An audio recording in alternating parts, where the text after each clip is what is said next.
Welcome to the Muscle Expert Podcast with Ben Pakulski, one of the world's top professional bodybuilders, an expert on human performance and mindset mastery.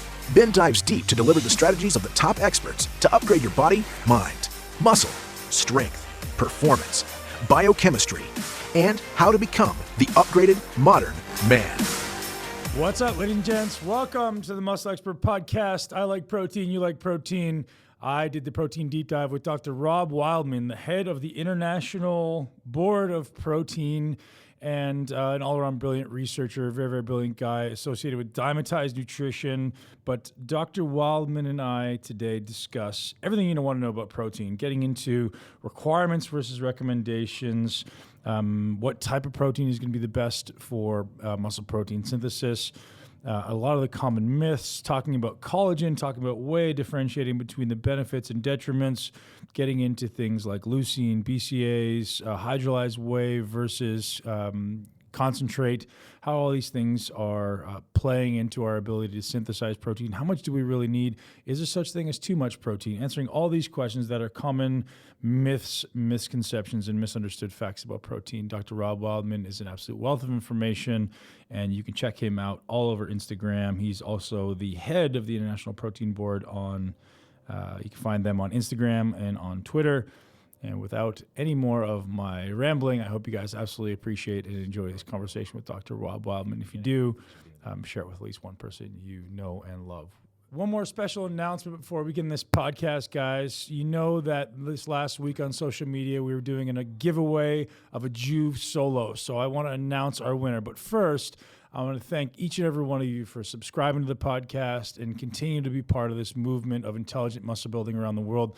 My mission was, I guess, in 2011 to become the catalyst for intelligent muscle building around the world, because I truthfully believed that this is the way to train. This is the way we should be approaching our health and our fitness.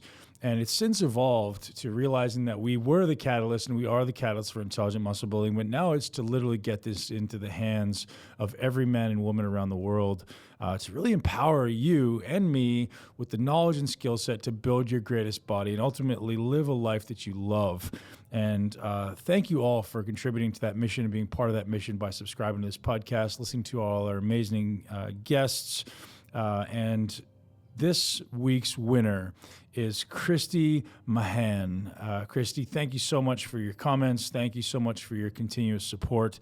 You are going to be the winner of a Juve Solo. And Trevor, our podcast manager, is going to be reaching out to you. Thank you guys so much. And we're going to continue to be doing these giveaways on a really, really consistent basis because, well, we want to be able to connect you guys with our sponsors, connect you guys with some just amazing tech that I'm jumping into, and just other awesome prizes to thank you for being part of this community.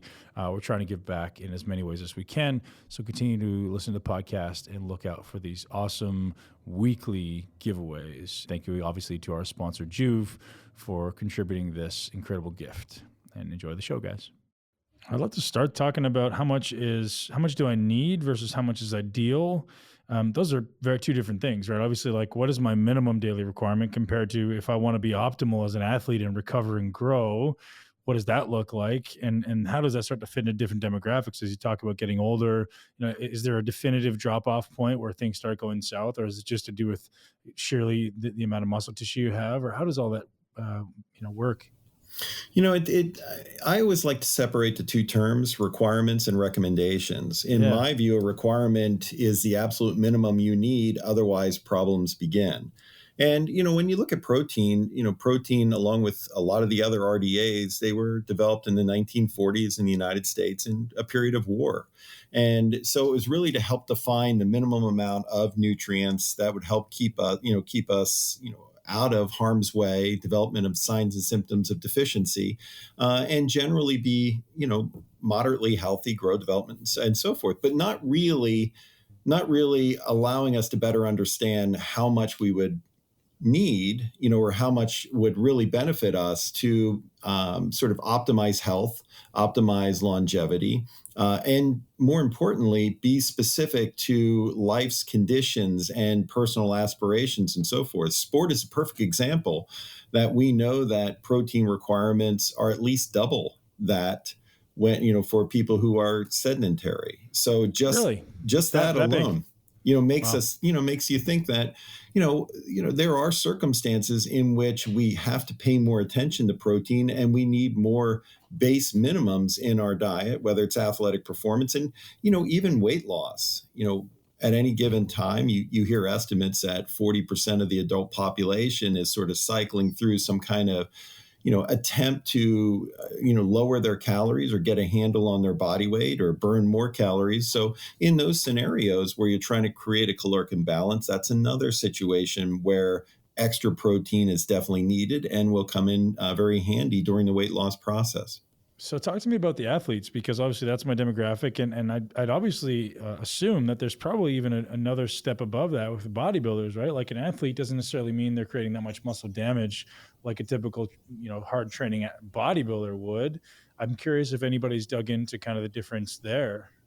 Well, I think, what's really important is, and I think some of this is starting to come out in research where it's involving either more of body mass, more body muscle that's actually being trained in a session. We all kind of step back when the McNulty paper came out and he looked at 40 versus 20 grams, but he looked of whey protein, but he did it in more of a total body training scenario versus single limb. And found that 40 grams was better. So, I think it raises interesting questions of, how hard and how much of the muscle is actually being worked on a daily basis. Bigger individuals who work more of the muscle on a daily basis will need more in order to gain or even maintain. And we always talk about gains, but I always like to talk about Right. maintains as well. Sure. And we don't really talk about that very much because we always assume that you have to be in this anabolic state in order to develop more muscle mass. But I think it's also important for us to work through how much extra protein is needed to maintain an augmented skeletal muscle mass, like you wear on a daily basis, that meat Right. hanging off of your frame. In order for you to maintain it, you still have to maintain a high level of training that at least got you to that point.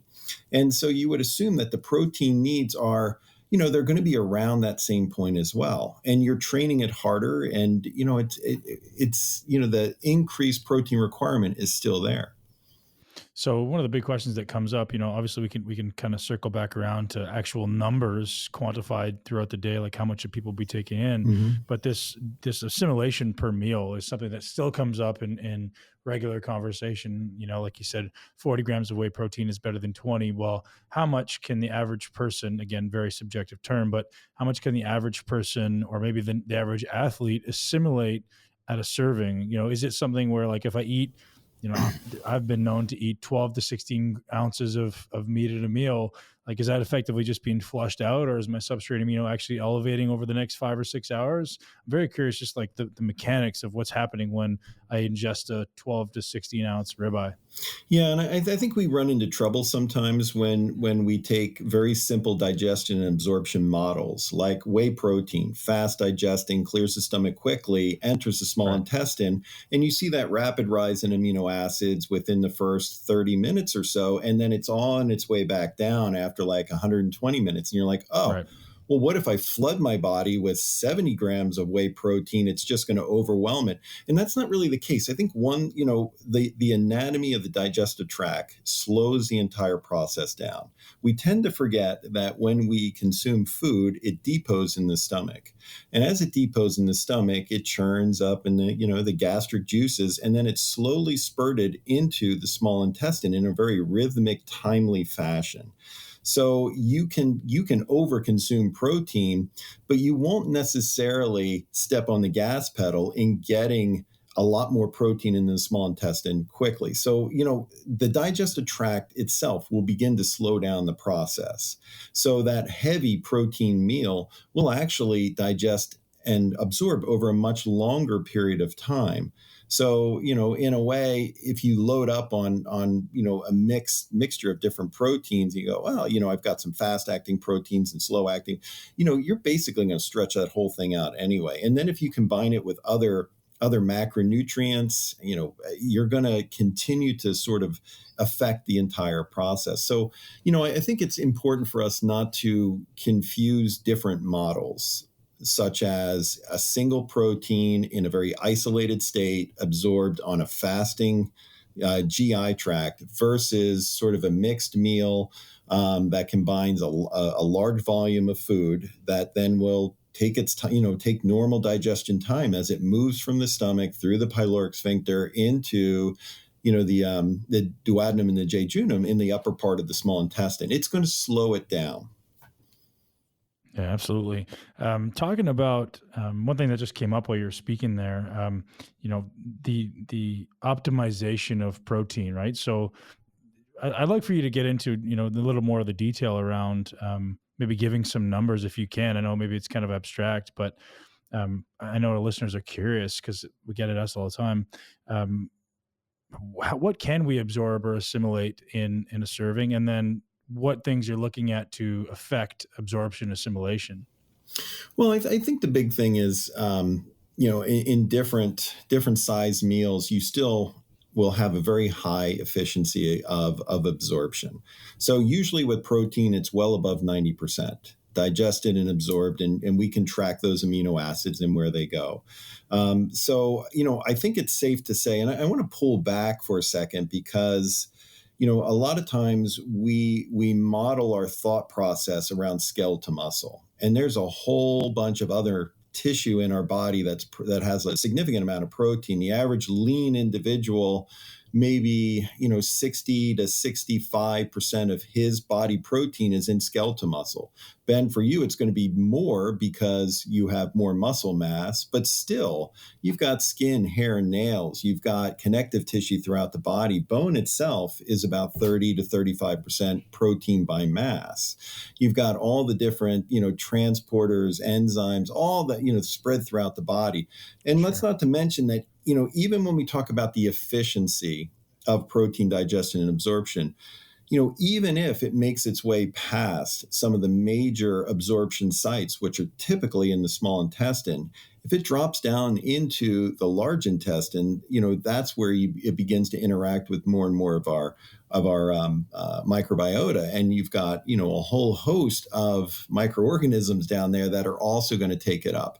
And the other thing too is it's important that when we look at efficiency, we can't just model it on rises in plasma amino acids alone. And the reason why is amino acids are absorbed. As you ingest more protein over time, you will take up more of that amino acid base in the lining of the intestinal tract. So less will actually make it past the lining of the digestive tract. Amino acids are absorbed into the portal vein, which goes to the liver first. So the liver has the opportunity to take up a lot of those amino acids. And then once you do get into the plasma, then you have to begin to look at other factors such as rate of appearance versus rate of disappearance. How fast is it being removed by tissue? And, you can actually see, differences in different protein types and how quickly they're cleared from the blood. So, there's a whole bunch of things in there that I think we have to understand a little bit better before we start trying to quantify degree of efficiency in protein, absorption and so forth. But, the human body is more than just skeletal muscle, although we all get hyper-focused on it. Right. That's super interesting. I didn't even realize that was a thing, like the rate of appearance versus disappearance. Is people studying that now? Yeah. So, amino acid uptake into tissue, you can certainly chase it around with stable isotopes and so forth. And, you'd have to find a bunch of guys smarter than me to really quantify it and give you a more clear lens to that. But yeah, I think all of these things have to sort of be factored in, before we can really talk about efficiencies. So what is the recommended U.S. guideline right now for protein compared to what you suggest it should be for the average, sedentary people starting there? Well, when you look at the RDAs as a quantity are 46 grams to 54 grams, woman Total. Versus man. Yeah, those are the base requirements. So when you look at a quantity, just like you have RDAs for vitamin C and B12 and so forth, those are the levels for men and women. They equate to about 0.8 grams per kilogram body weight, which is where that number comes from. And when that was developed, it was developed for relatively normal weight individuals. And, so you think back to your old metropolitan life, body weight charts and all that. That's where it kind of aligns, where you have your 170, 175 pound guy. And then if you convert it to kilograms and you go, and determine how many, grams per kilogram that would be, it comes out to about 0.8, 0.85, 0.9, somewhere in there. So that's where that number comes from. The RDAs were never designed to apply to more conditional aspects or aspiration aspects or even events that we face throughout our lifespan. There are RDAs for protein for pregnancy and lactation. There are protein recommendations for different age categories, but it doesn't really go into the heavy detail of efficiency of protein mechanics and assimilation for older individuals like it really should. And I think what we're really beginning to understand right now is older people simply need more protein. There are inefficiencies in the different processes that would convert food protein into their body protein or allow them to hold on to more of their existing body protein. Their requirements are just higher. And it really is a global perspective. And, the International Protein Board brings that out in one of their consensus statements and one of their surveys where they score very high on there, indicating that protein requirements are higher for older individuals. Same is true for people when they cut calories. Protein requirements go up. So as you reduce your carbohydrate and fat calories, your fuel calories, protein actually has to go up. That's what makes protein so interesting in this day and age. I think we've been chasing around the other macronutrients and trying to beat them down with a stick for the last couple of decades. When we start to talk about protein, we're trying to inflate it with a bellow in the fireplace, where we're trying to get our heads around the first real heavy, macronutrient that we should be recommending in higher amounts. What are some of the things that you know of that directly influence our daily protein necessity? Walking down that path. Our daily protein necessity? Yeah. Maybe that's not the right term. Daily protein intake. So necessity is obviously your basic biological processes. So not the correct term. The daily protein requirement for a trained individual. Oh, so yeah. So, for those individuals, really it's, it's any type of maybe stressor upon the body. Obviously, a hard workout session will augment metabolism and do so for 24 to 36 hours. Classic work by Hackney and others indicate that, you measure an individual's resting energy expenditure, they train hard, and then you measure it again at 24 and 48 hours, it's still elevated. Where is that coming from? That elevated metabolism. When you get 24 hours out, you're well beyond early recovery. You're not looking at EPOC or anything like that. But what you're looking at is that long-term elevation in muscle protein synthesis. And, really the thermal effect of food, a much shorter period of time, is really in relation to body protein synthesis, the reaction of the body as it takes in the amino acids and begins to build new protein from this augmented amino acid availability in the pools inside of the cells coming from the blood. Metabolically, to get to the point where you link two amino acids together in a peptide bond, the activation, of tRNA with an amino acid and so forth and so on, just to get to that point in protein synthesis, to form the peptide bond, to get to that point, 4 ATPs. That's the equivalent of it. So when you start to think about those scenarios that would increase the production of protein over the course of the day, whether it's pregnancy, illness, muscle protein production because of training, expansion of blood volume because of other types of training, whatever it is, anything that elevates protein manufacturing over the course of the day will elevate protein requirements. And you can also say that, that elevation may be a response to, maybe relative. So in an aging individual, it just may take more protein to get the same relative level of protein production in the body to even try to maintain what they have, because we all tend to slip in body protein losses per year as we get older. Do you know anything about the genetic variances person to person as far as protein rate and protein breakdown? Because that's got to be something worth exploring if there's anybody doing it. Yeah, I know. I'm sure that it's being done. And it's definitely valuable to study. I'm not heavily involved in the understanding of genetic variances in protein, muscle protein, or body protein turnover. But yeah, I would agree. I mean, it's got to be a significant factor. And then once you understand it, identify it, then you can try to attack it. What do you know about frequency of training and its impact of MPS? So I'm very curious if there's a benefit to obviously the repeated bout effect and increasing. Like I don't understand enough about the mechanics of muscle protein synthesis to understand how directly training is impacting that. So training every 12 hours versus every 24 hours versus perhaps every 36 hours, and how much could we actually influence muscle protein synthesis by increasing the frequency of that stimulus? Yeah, and I think a lot of really good, gross research has been done by like Brad Schoenfeld. Where he looked at training frequency, and he really distilled it down to a case of volume. That if you're able to get greater volume within a period of time, say a week, by training more frequently, then that can potentially lead to better gains, more muscle hypertrophy. If by training more frequently, you're sort of balancing out what you would achieve by training less frequently, then it's sort of a wash. So, frequency becomes more, based on his research, becomes more of a matter of volume. Sure. Are you able to pack in more volume within that period of time? I'm curious if there's like a ceiling to muscle protein synthesis, and if anybody's studying this. Meaning, if I'm doing a workout at noon and then I come back at 6 p.m. and do the same thing, is that going to actually in any way increase the maybe amplitude or just whole body muscle protein synthesis? Yeah, and I haven't looked at that research in a while because I remember tracking some of that before, the 2-a-day mode, and the idea that, you can't get a very comprehensive workout in one period of time, so split it. Right.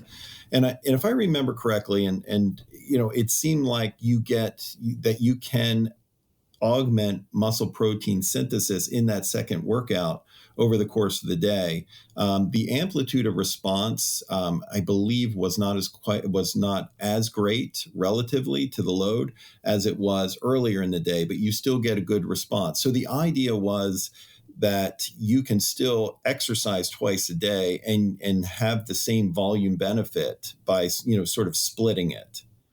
Now, can you teach me about how muscle protein synthesis works? I've heard some people say it's kind of either on or on, and then there's some research talking about, well, there's a little bit of protein synthesis happening here. So I'm very curious mechanistically, like, can we actually affect the amplitude or the rate in some ways?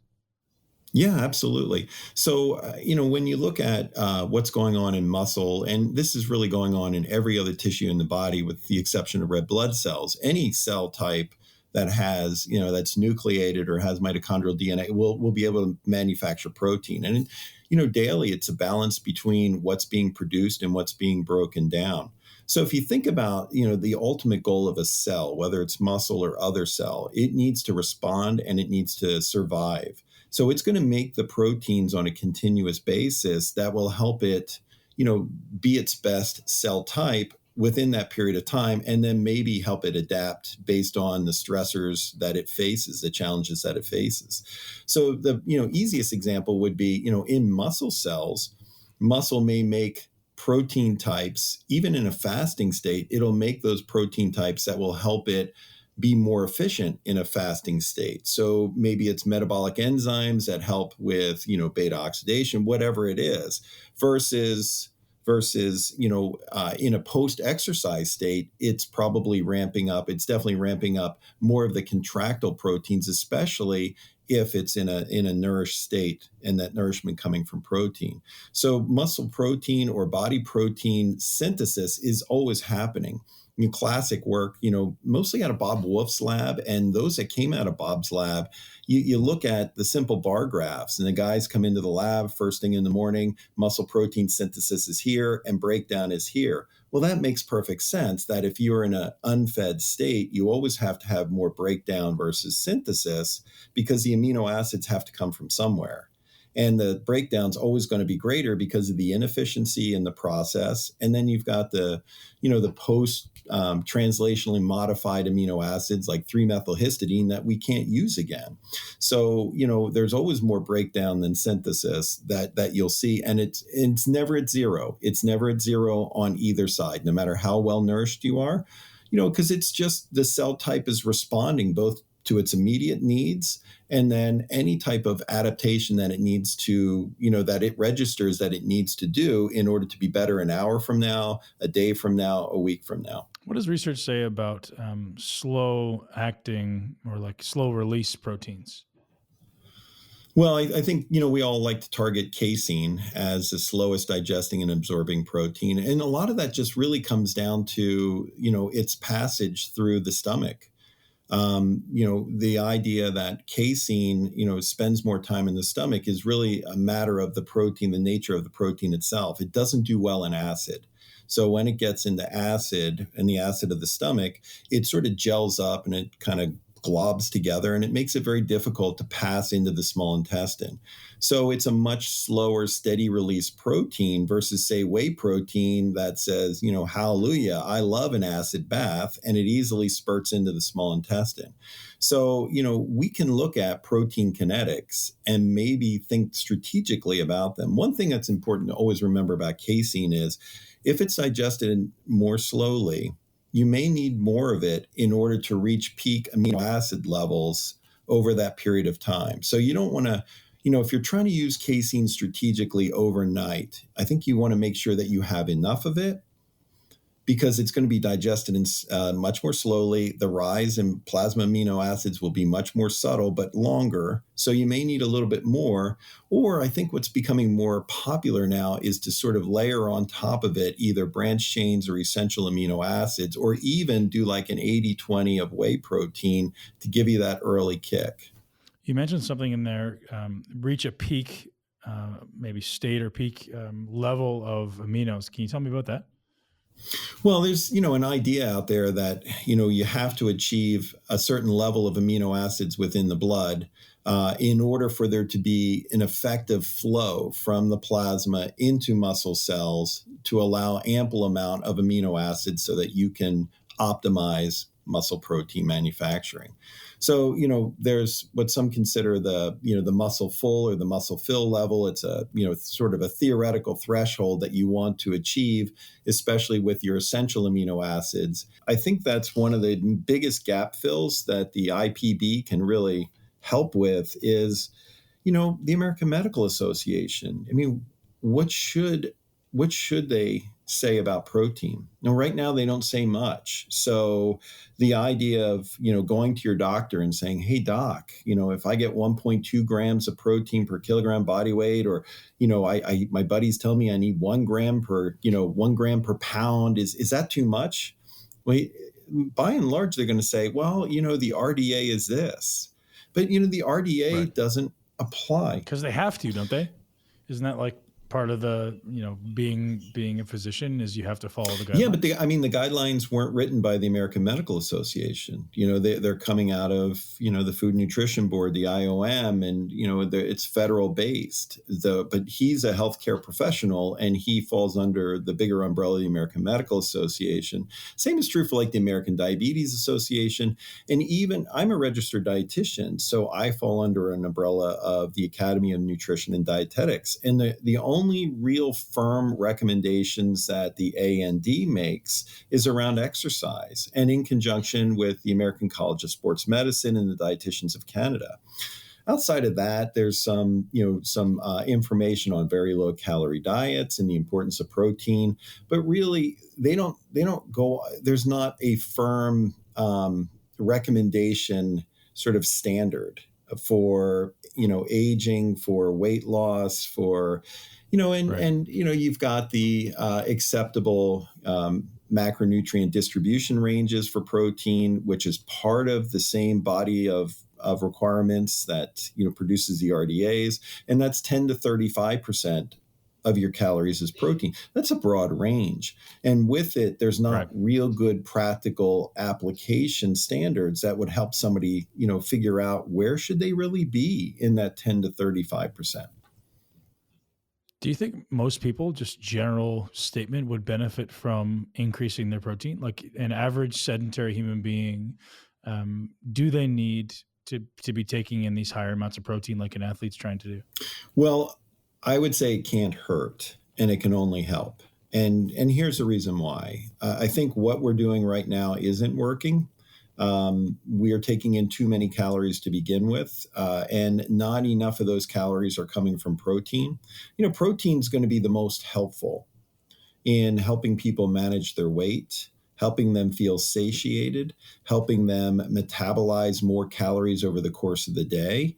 It really is the only anabolic macronutrient. It is the only macronutrient that will significantly elevate protein requirement that will significantly elevate metabolic expenditure.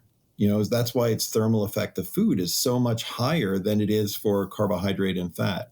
So I think, when studies are done and they control calorie level, if they're able to bring protein up as a percentage of total calories, usually there's not a problem. If anything, there's a benefit. If weight stays the same, there's often a trend or a significant difference in body composition favorably. And then certainly when you bring calorie levels down, you need to bring protein up.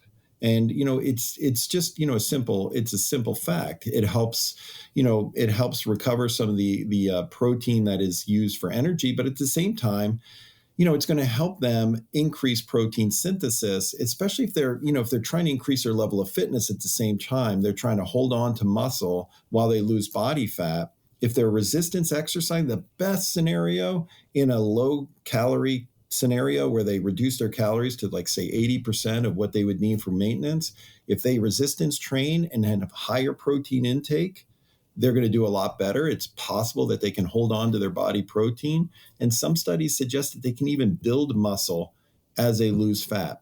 15 years ago, we didn't think that was possible. We thought weight loss was weight loss and you lose everything. You just want to minimize the amount of muscle loss and protein loss.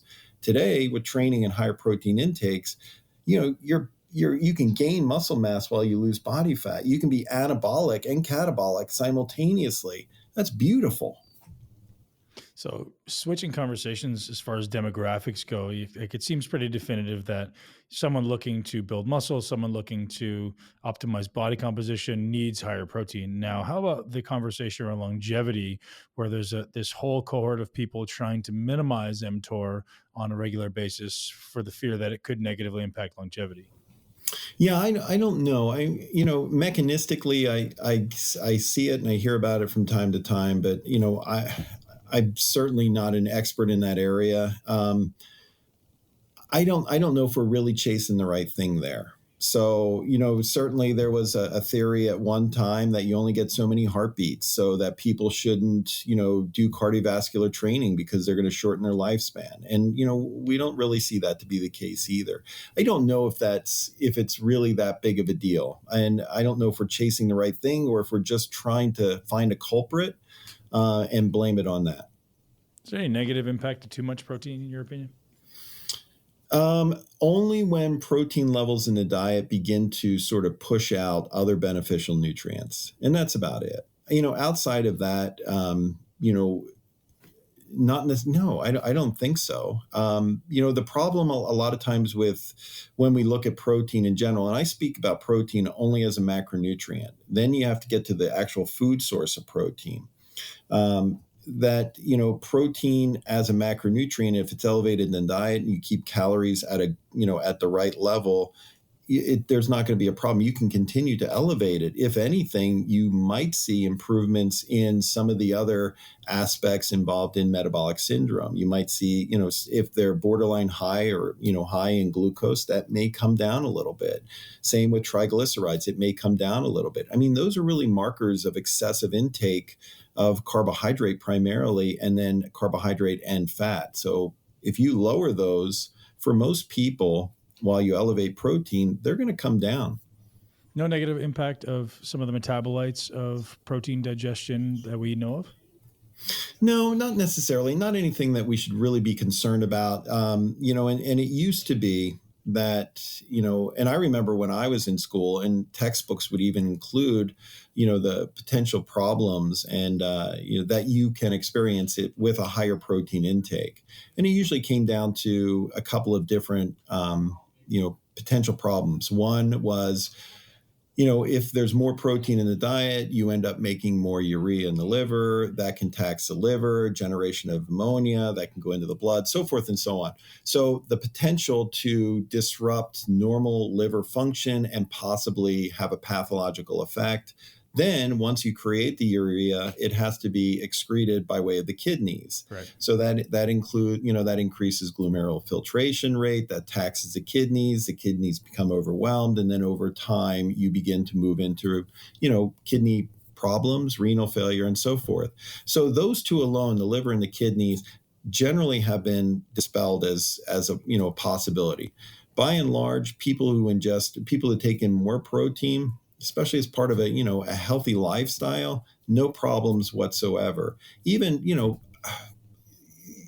with the higher protein, the studies that have shown increased glomerular filtration rate, the liver the kidneys actually respond and adapt to become more efficient in those processes. So just like a lot of other processes in the body, when the body is challenged, it adapts to become more efficient. It's not a problem. And there's been several reviews now that have come out and basically said, that we don't see this to be a problem. We don't see higher protein intakes.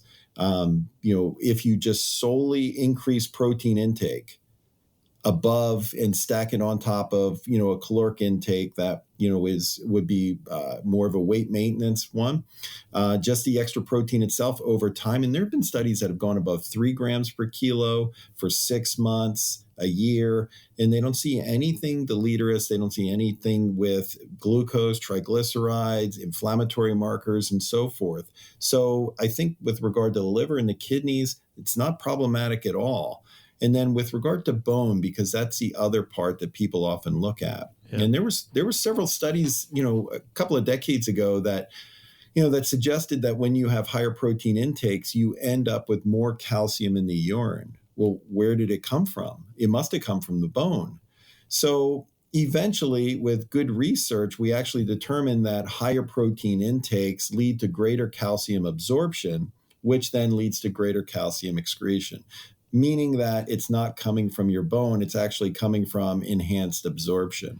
So that sort of helped us figure out that maybe it's not a problem for the bone. And, we're not seeing it in longitudinal studies either. People with higher protein intakes over time, being at greater risk of osteoporosis, osteopenia. So we're not seeing that either, especially when they're physically active.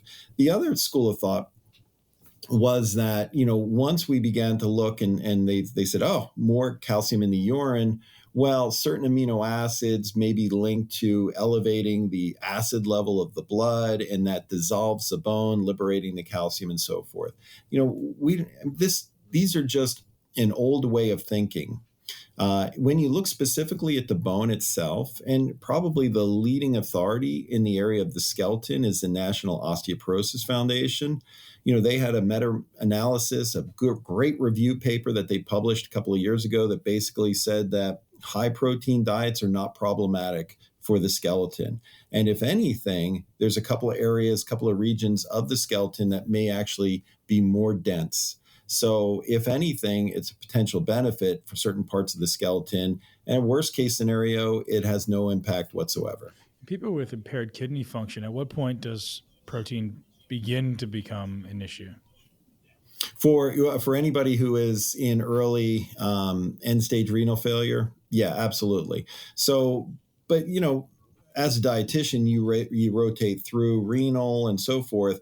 The diet structure for individuals who are on dialysis and who are beginning to experience problems in properly filtering the blood, you start to pull out and pull down potassium and sodium and all these other things. there's a lot of nutrients that actually become problematic. Protein is definitely one of them, and not to downplay it a little bit, but outside of any pre-existing kidney or liver scenario, otherwise generally healthy individuals, it doesn't seem to be a problem at all. Awesome. Can you educate us on the implications of high dietary meat intake and how you may want to balance that out with some type of glycine or glycine containing protein? So, there's been suggested that animal protein is higher in methionine, which excessive consumption of methionine could potentially deplete your body's glycine.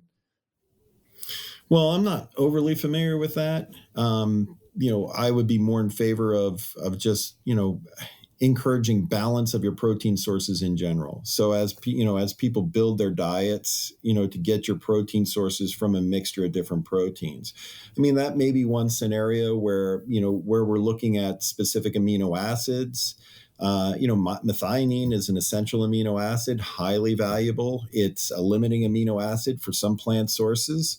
So we think about methionine in different ways depending on your dietary protein choices. But also anytime you build protein in the human body, methionine is the first amino acid that's coded for in your DNA. So, I mean, it's an invaluable essential amino acid. It's probably, in my view, it's probably like number 4 right after your branch chains, methionine. So I don't know. I can't really speak to that. But glycine is a fairly abundant non-essential amino acid. Right now, and with this hyper focus on collagen protein, glycine is probably the most abundant of the non-essential amino acids in collagen. So hydrolyzed collagen in connective tissue. So if you're eating your meat and you're getting the connective tissue with it, you're probably getting a fair amount of glycine there too. And glycine is important to the collagen because it allows it, helps it spiral around and then form that rope-like structure. How do you feel about collagen? Well, I think it might be one of those scenarios where the horses are out of the barn before the cowboys can really get their get a handle on it. I'm happy that we're not positioning collagen as a muscle building protein as much as, years gone by.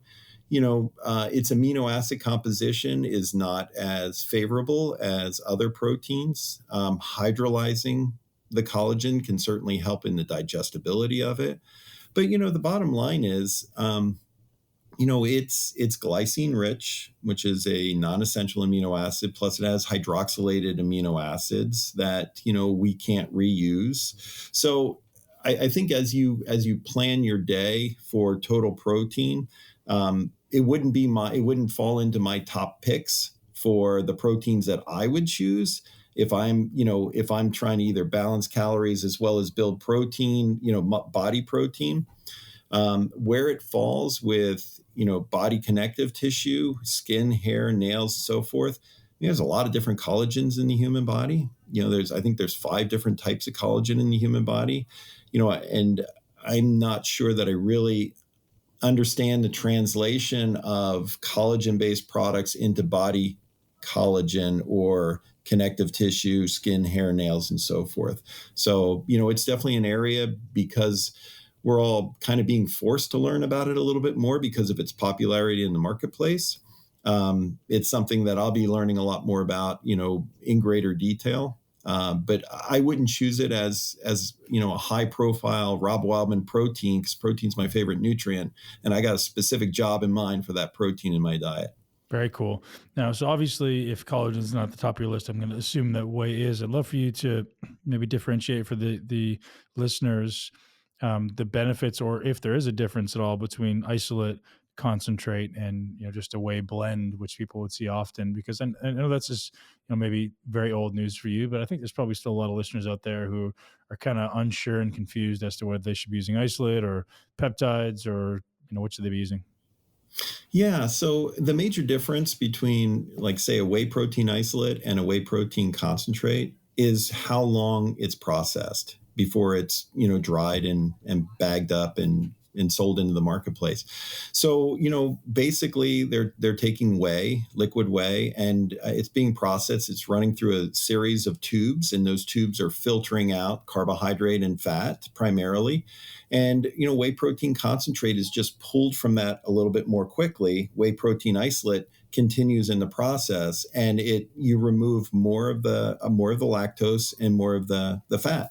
So you're getting a much cleaner, much more pure source of whey. So I think for a lot of people, they want whey protein. Like, I want whey protein, so I want to minimize the carbohydrate and the fat that comes along with it, which is, in my view, the major benefit and the major difference between, a isolate and a concentrate, especially with whey, because you may be about 90% on a dry weight basis for whey protein isolate.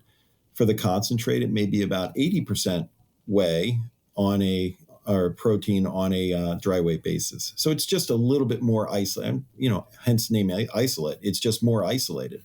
So no difference as far as bioavailability and some other suggested compounds that may still exist in the concentrates? No, I don't think so. So, I'll speak to it a little bit differently because, I am a fan of dairy to begin with. So in the milk and the milk fats in the processing, lactose is lactose. There's nothing really special about it. So, for some people that want to absolutely minimize lactose, they may choose an isolate over a concentrate. That's one thing. But the milk fat, I'm fascinated by it because in the concentrating process, when you go from liquid whey and you concentrate it down, the levels of some of your fatty acids change a little bit, and the level of some of the polyunsaturated fatty acids in the milk actually go up a little bit. So it's really kind of fun because, in my view, the milk fat is better versus milk itself in the whey protein concentrate. So, if, for people that, they're okay with a little extra fat, and it's usually a gram or two in your concentrate, it's a better fat than milk fat. And milk fat's pretty good to begin with. Very interesting. Now, one thing that you brought up was the idea of what's happening when you sleep. And I think this is really interesting, like the idea of how protein absorption is impacted. Should we be considering taking protein, while we sleep, or should we consider taking long-acting protein? Can you talk a little bit about that, like maintaining that anabolism while you sleep? Yeah, so I think one thing that's that we've all sort of began to get our heads around over the last few years is, we can nourish ourselves over a 24-hour period. We don't have to pack it all in from morning to night. And then when we close our eyes and we go to bed and it's all done, your body shuts down and you wake up the next morning and you start it all over again. We know that's not the case. We know that during the night, you can digest and absorb and have the same response with the muscle with regard to protein as you do during your waking hours. So said differently, even though you're asleep, your muscle doesn't sleep.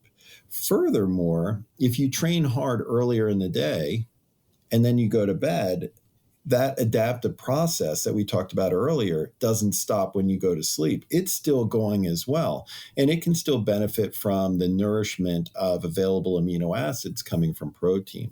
So it really just helps us, frame up the idea of we can nourish the muscle while we sleep and hopefully maximize some of the benefits that are coming from the training session and, really embracing that relationship between augmented muscle protein synthesis from training and augmented muscle protein synthesis from protein itself, and experience that throughout the night, or at least the first half or so of the night.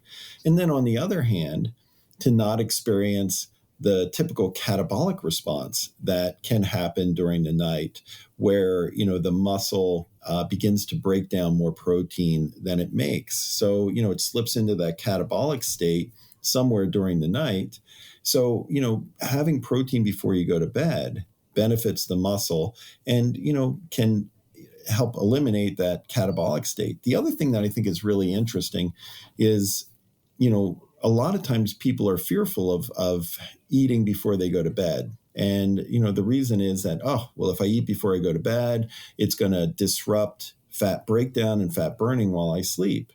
Well, smart guys like Mike Ormsby at Florida State, they've studied this. And what they're basically finding is that if you have, a good strategic amount of protein during, before you go to bed, especially in certain populations, and they've mostly looked at overweight individuals and so forth, but I think this generally applies, that you can still break down fat and burn fat at a comparable rate during the night as you would going to bed on an empty stomach. And that's really fascinating because it goes back to this whole idea of, remaining anabolic while you sleep, and then also catabolic from a fat breakdown standpoint while you sleep as well. As long as you do it right, as long as you don't go overboard and choose the right kinds of foods strategically. He found that not only with protein powders, but he also looked at cottage cheese too, to begin to, understand if it's the form or if it's, the actual nutrition itself. Is there something about this protein resensitization period? Like, is it necessary for us to have a certain amount of time on a day-to-day basis away from protein to allow our body to resensitize itself to protein synthesis? I don't think so.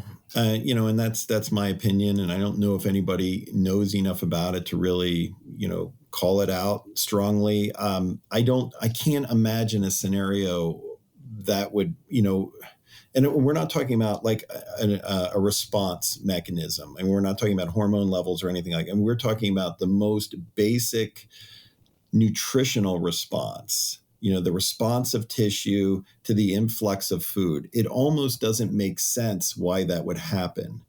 If you think about it teleologically and go back in time, when food was much more scarce, and the premium food that anybody could imagine would have been like meat or organ meat. And if it's available for a period of time, why wouldn't you be as efficient as possible in capturing that? Like, why would your body begin to say, you've gorged yourself for, 8 hours, 10 hours, so I'm going to shut it down a little bit. The nature of... But your body may shut down muscle protein synthesis in favor of fat storage at that point, right? It may convert it into glucose and store it as fat. I'm speculating, but like from an evolutionary perspective, perhaps. Yeah. Yeah, I'm not really sure. But it's not something that I would personally recommend or that people play with, especially, and here, here's the reason why. Like, if you're training hard, are you going to, is there a period of time where the response to that training session begins to go into a hole or something like that? It's not. You trained hard and the synthesis is elevated. Right. Why wouldn't you continue to nourish it? Sure, absolutely. Now, one thing we haven't talked a lot about is leucine. And we've kind of glossed over it a little bit, but I'd love to be able to discuss the necessity of leucine, benefit to adding leucine to a meal to potentially expedite the MPS process. Do you believe it is an essential or conditionally essential amino acid? Tell me how your feelings and thoughts around leucine as far as being a beneficial supplement. Yeah, well, we know that leucine is sort of the king of the essential amino acids. It's a branched chain amino acid. It seems to have a direct impact on, and I think, basically, if you eat protein, something really has to tell the muscle that, hey, you're about to get flooded with a whole bunch of, amino acids. It's kind of it's the rally cry of the amino acids. It goes into the cells and say, look out, here it comes. And it begins to really crank up the machinery by working primarily with, like mTOR signaling pathways and so forth. So in that sense, yes. So the way I think is best to think about branched chain amino acids and leucine in particular, but branched chain amino acids, is that, for meals or scenarios where your protein intake is low, it can have sort of a supplemental benefit to a moderate protein intake. It will ensure adequate levels of, those important branched chain amino acids. That's one thing. The other thing with the branched chain amino acids is, during periods in which, you are not eating, it may help reduce the breakdown.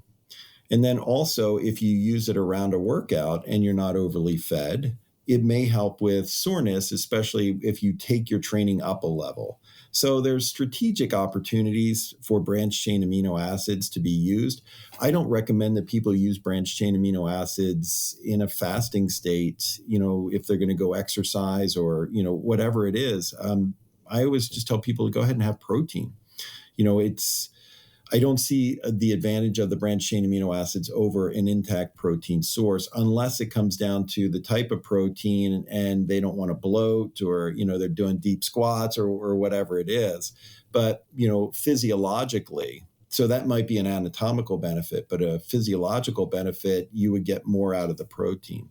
And the same is probably true for essential amino acids as well. So you will do better with the essential amino acids versus the branched chains. And then the essential amino acids versus intact protein.